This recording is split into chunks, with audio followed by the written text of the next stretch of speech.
Here's a new question for you. What's it like practicing with extra quarterback? It's interesting. It's different. I think it's a great opportunity for Jordan to be able to develop, and it's much better to have Aaron in the building. I think that's been great.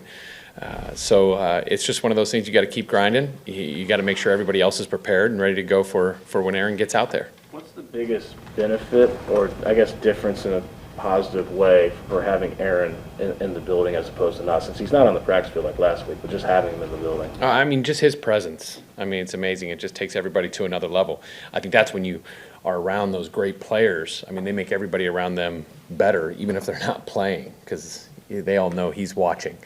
And so I think that definitely has an effect on all the players around. And he's just his personality, just how he keeps things light, but at the same time he calls people out, and it's just great personality to be around the guys. Is that not something that's able to be replicated as much on Zoom, or if it's virtual, than having him in person? He had his ways doing it through Zoom that so that everybody knew that he was there, but it's still, I mean, Zoom is great, and it allows us to be able to do what we did this past week, which was just awesome. What he accomplished, just not even being in the building and being able to go out there and win a football game. But there's nothing like in-person, just interactions. Nathaniel, obviously different players have different skill sets. So with AJ becoming more of the primary back, are there certain things that you add to the plan and take out as well, because maybe they suited Aaron Jones better than they suited AJ? There's always things that obviously guys do better than others. I think we're lucky because we have two guys that are all-around guys. I mean, you look at AJ. I mean, his ability to catch the ball from the backfield is great. I mean, he does some really good things in route running, and has natural hands, so that's a great thing. And PT being able to step in, he does a lot of the same stuff too.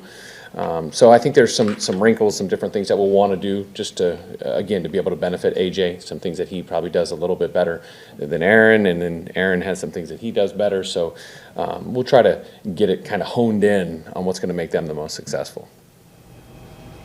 In the red zone, Devontae was so dominant down there last year, and I'm sure you guys haven't forgotten him, but defenses have obviously limited him.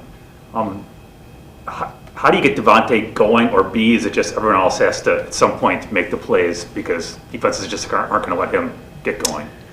Yeah, it's funny because obviously we set a high standard last year, and we all want a lot of touchdowns once we get down there. And looking at it and continually analyzing it over and over again, the first and foremost, it's about being detailed and being able to have everybody do the exact right thing. That goes with everybody from coaching it to everything. So we can always do a much better job from that standpoint. Even last year we could have.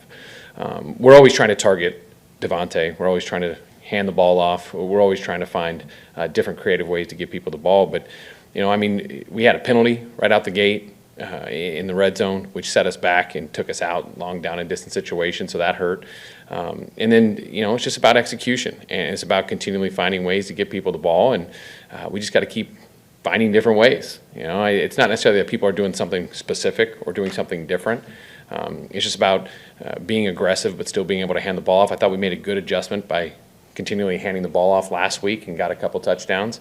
But, just looking back at that first one, we get the penalty on the holding call when we thought we had a first down, and, that hurts you. And a couple times we've entered into the red zone on a third down and didn't convert on a third down, which goes. So the statistics sometimes look a little bit different. But we just got to find a way to get better and get the ball in the end zone and finish. In Devontae's case, especially the closer you get to the goal line because there's less room, is it just even more difficult to get him the ball when defenses, just because of the space limitations, if teams are going to put two on him? Yeah, regardless, every time you enter into that 20-yard line, the whole game changes. Once you're inside that 20, less for them to defend, more people in a very tight area, in all the gaps makes it much more difficult to run. One of our philosophies is you have to be able to go north and south, and watching AJ do what he did down there was awesome, and hopefully that's going to bring more people in there, and we'll be able to attack more outside. So it's just kind of a give and take once you're down there. Nathaniel, I know you feel good about having Aaron in the building and how much difference he makes being around the guys, as you were explaining, but not knowing exactly what's supposed to happen on plays, it's harder for us, and when you're able to explain it, it helps. He's got that throw early in the game where he leads Devontae into that hit, right? Maybe there were a couple of other instances where his decision-making wasn't what it normally is with him. As great as it is for him to play without practice, I mean, we kind of talked about this last week, it's been since before Washington that he had a full-fledged, really, truly good, normal practice. What are the drawbacks to that? The drawbacks are obviously going to be timing. There's going to be a sense of potentially losing some of that. I don't think that there was that much lost. I mean, I thought some of the throws that he made were still, they were unbelievable, and we just didn't come up with the catch, or there was a miscommunication, or on that specific play, he did have a little bit of a hesitation, but I don't think it had anything to do with missing practice from that standpoint. So I don't think that that's something that necessarily that we go or we feel nervous about. I think, when you are practicing, it always makes you feel better to get those looks, to get that feel of the timing of all the different routes and the protection and feeling the rush, all those things. But, a guy like Aaron, he's been rushed a lot. He's thrown a lot of different routes through all different coverages. So it really isn't something that we worry about. I really don't think it was necessarily something like that some of those things were missed. It's just, a couple drops always hurt you. It looks a lot different after that. And then just a couple missed opportunities that we had that I think might have happened either way. So do you think it affects the guys that he's not practicing with more than it affects him not practicing himself? I think anytime you have somebody ever that inserts into a huddle and calls a play, it's a different dynamic. It's going to be for whoever goes in. If I went in there and called a play, that's a different dynamic. So there's always going to be something a little bit different, whether it's good or bad. Everybody's got the goods and the bad. So, I'm not too concerned. Again, it's great that he's in the building and here, because I think it's just great to feel his presence, because he's the greatest player ever. Most talented ever. So you just want him around as much as possible. And when you guys come in as an offensive staff and you work out the practice plan for the week, and then Matt decides, team looks kind of tired, we're going to do a walkthrough on Wednesday. Is that how it kind of is? Does he come in and then say, you got to cut down? And how is that for an assistant? That's always really fun. It is.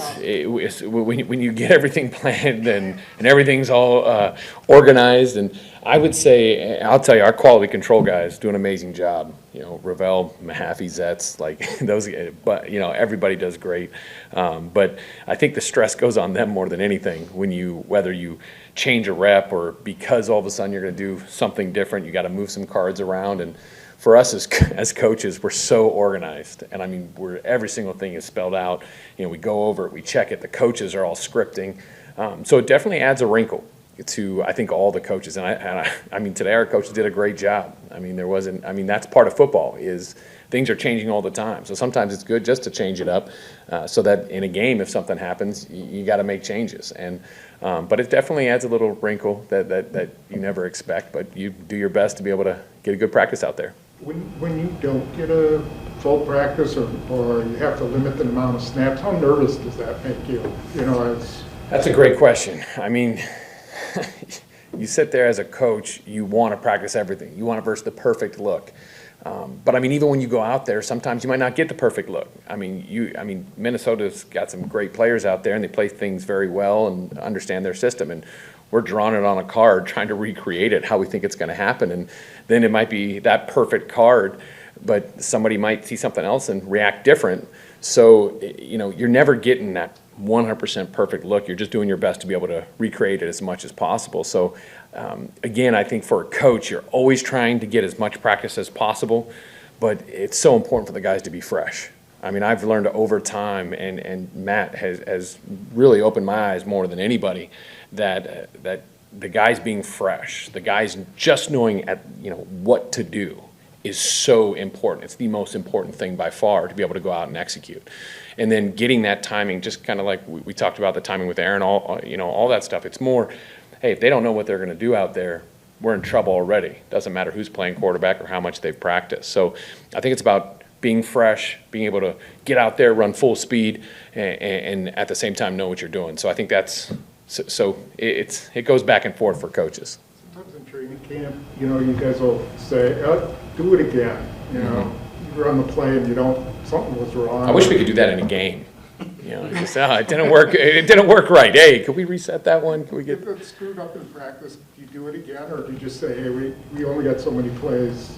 So, I mean, if we need to definitely repeat something and get a very specific look that we want to be sure the guys understand, because again, we want them to understand exactly what to do. So I think that's something that it's always going back and forth. But sometimes we'll just go on to the next one, and if it's something that we definitely want them to see, we'll definitely repeat it. So where do you think you are as a group right now? I mean, if you look at last year, you're down like 10 points a game on scoring. I'm not sure how you view things, so I guess that's why I'm asking you. No, I mean, I look back at last year and I thought we should have been better. So I think as coaches, we're always going to think that we should be better. I think we have a ton of room to grow. I think that we're far from being where we need to be. In the end, we want to win a championship here. That's the standard that we've all set.